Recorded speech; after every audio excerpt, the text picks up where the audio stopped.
But he said it doesn't mean we didn't make clear our authoritative teaching on a number of issues. People accused them of not doing that. But he said we did it with a friendly voice and even a simple up-to-date conversation style. So the council was different. And it was all channeled in one direction, the service of humanity. The church as a servant of humanity. That became a very popular catchcry after the council. And there it is. And it wasn't diverted by modern culture. It was centered on humanity, but it directed itself there with a purpose. And it was still concerned about the ultimate religious meaning of humanity. To rediscover the fraternal love of God. So, if we're trying to interpret the council, it was in continuity. It was not a departure from the living tradition of the church, from those apostolic times to the present. People who say it was have missed the boat. But it was a recovery at the same time of the wholeness of the living tradition, things that we neglected in the 50s, that we mined our tradition and found riches that we'd ignored and brought them to the fore again. So the Vatican II appropriated the scholarship of what were called ressourcement theologians, those who went back to the sources, the biblical sources, the liturgical sources, the sources of the early writers of the church, the patristic period, the ecumenical movement, the renewal of the theology that was taught in seminaries, the scholastic theology. All of this was going on through the first half of last century. There were these great movements of ressourcement, going back to sources. So when those experts came to the council, and when some of the bishops themselves came, they were already aware of a much richer church tradition than was normally packaged in the Catholic Church of that day. And they mined all of that richness. They rediscovered a Catholicism before and beyond the style of the immediate pre-conciliar times, the 1950s. And they developed an historical consciousness. They realised the church develops. It's got a history. It was different. When I was a child, I was told it was always the same. It was. Very good. And it was an intention to be pastoral, non-condemnatory. And that was found in the way it spoke and not just in the content. It spoke differently. So there are schools of thought in interpreting it. Archbishop Lefebvre, who considers it to have adopted the what are the claims of the French Revolution? Liberté, égalité, fraternité. He says that's what they took on board. They took on board the French Revolution. So he rejects the council. He rejected before he died. Different schools of interpretation. The Bologna school, Cardinal Leccardo, Giuseppe Alberigo, who just died, and Joseph Komonchak, a New York diocesan priest, have edited 5 volumes of historical treatment of the Second Vatican Council. John O'Malley, S.J., and Orman Rush. Orman Rush's little book, Still Interpreting Vatican II, is recognised all around the world. I was in Rome at a meeting in December. One of the professors that we'd had at Gregorian said, "Oh, that little book of Ormond is a gem." He said, "Everybody uses it." So Orman Rush is quite a scholar on Vatican II. But recently, as I said, there's a big debate in Rome. Archbishop Agostino Marchetto has written a book attacking the Bologna school. And sometimes when there are debates going on in the church, we get the wash of Italian debates. The Italian scholars debate, and it gets headlines in L'Osservatore Romano, the Vatican newspaper, and they're dealing with battles that are going on in Italy between the scholars, and it washes right across the world. Well, there's a big one between Marchetto and the Bologna school going on in Italy at the moment. And then there's those who are way out on the other end who think the council is already passé. And by passé, I don't just mean historically a little dated in its the way it writes things and all, but passé, nothing to say anymore. Whereas I think Ormond's right, still interpreting Vatican II. I say still receiving Vatican II. We're nowhere near finished. working on what it means for us. Pope Benedict said, if we look at it, what's been the result? Was it well received?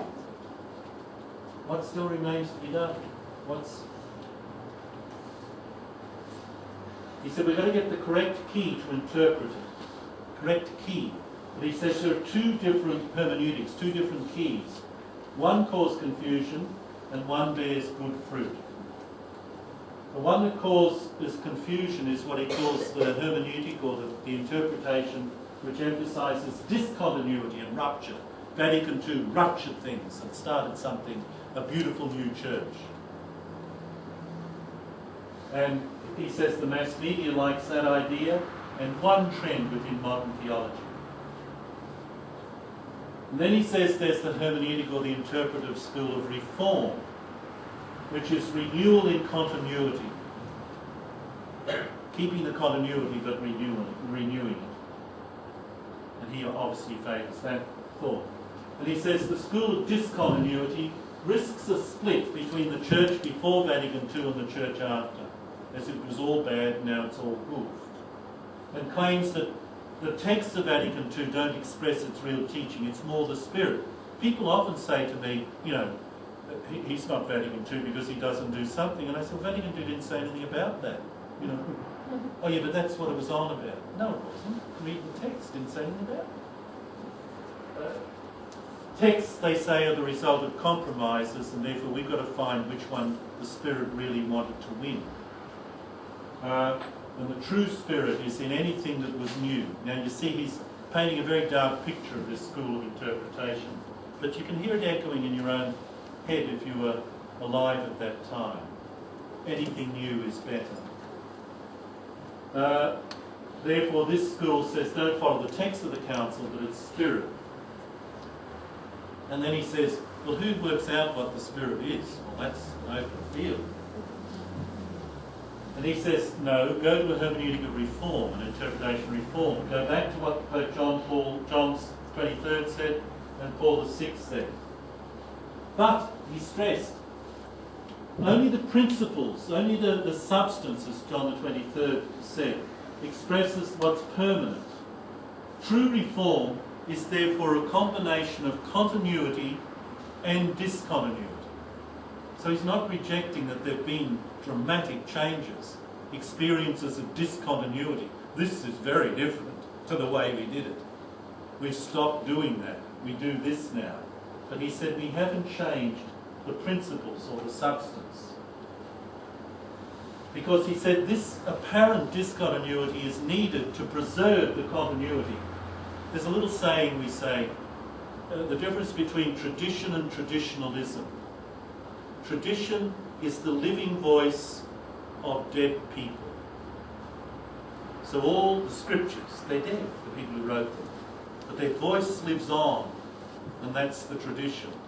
The great teachers, Augustine, Thomas Aquinas, the living voice of dead people. Traditionalism is the dead voice of living people, which just says, this is the way we said it in 1950, we say it again today.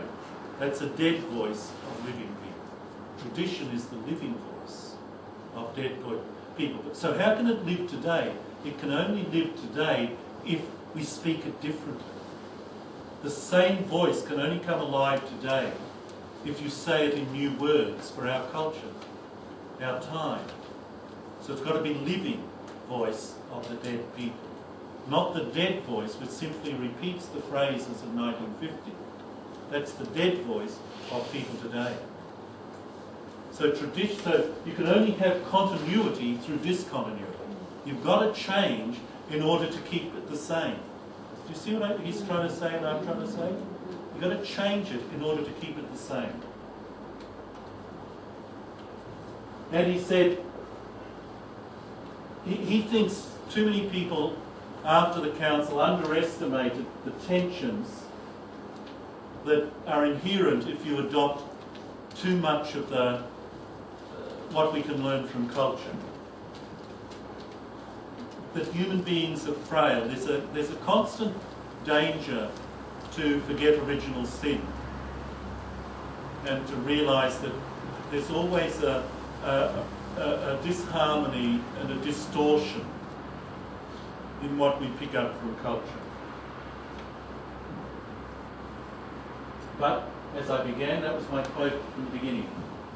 However, wherever this interpretation of reform guided the implementation of the Council, new life developed, new fruit ripened. 40 years after the Council, we can show that the positive is far greater and livelier than it appeared in the turbulent years around 1968, pivotal in his life. Today we see that through the good seed develops, though the good seed develops slowly, it has nonetheless grown. Now, deep gratitude for the work done by the Council is likewise